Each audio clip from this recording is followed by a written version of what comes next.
Costs are climbing, supply chains are unpredictable, and suddenly the things you need to run your business are harder to find or way more expensive. And let's be honest, raising your prices isn't always an option. Your customers don't always want to hear it, and neither do you.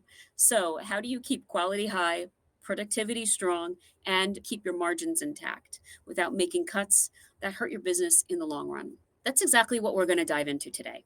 Before we talk about the right way to cut costs, let's talk about what not to do. Cutting headcount without a plan. Now, cutting headcount seems like the most logical thing to do to save money, but losing key talent leads to operational slowdowns, errors, and more work on fewer shoulders. Now, try not to use this as a quick solution. The next is sacrificing quality to save a buck. While you may not intentionally aim to sacrifice quality, there is an old saying, you get what you pay for, and that couldn't be more true.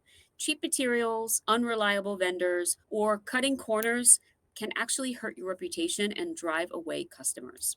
The next is ignoring long term efficiency. Short term savings can actually cost you a lot down the line, like skipping maintenance or delaying unnecessary upgrades.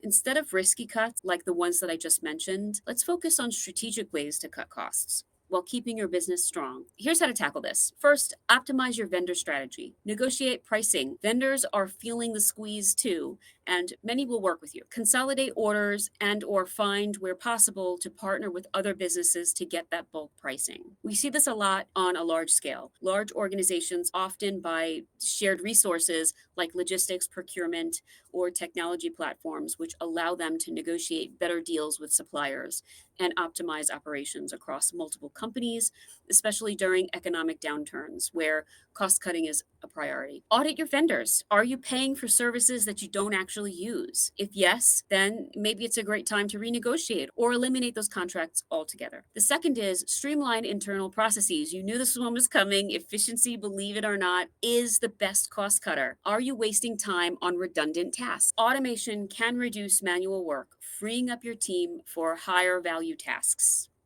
The third is reduce waste and unnecessary expenses.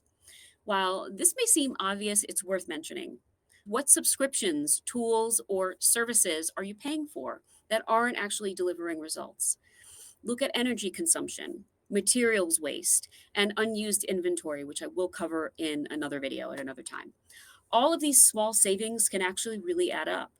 And lastly, I want you to reevaluate your pricing and offerings. Can you bundle products or services differently to increase margins or use this strategy to drive more sales? Are you targeting the right customers? Sometimes the issue isn't just pricing, it's positioning.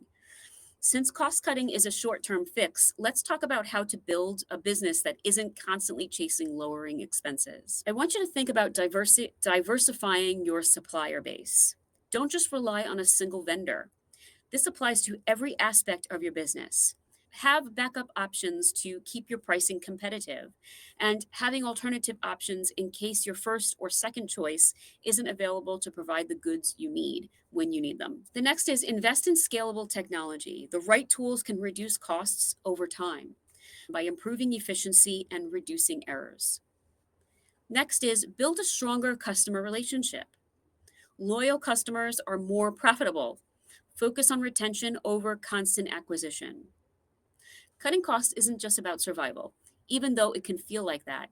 It's about building a smarter, leaner business that can weather any storm.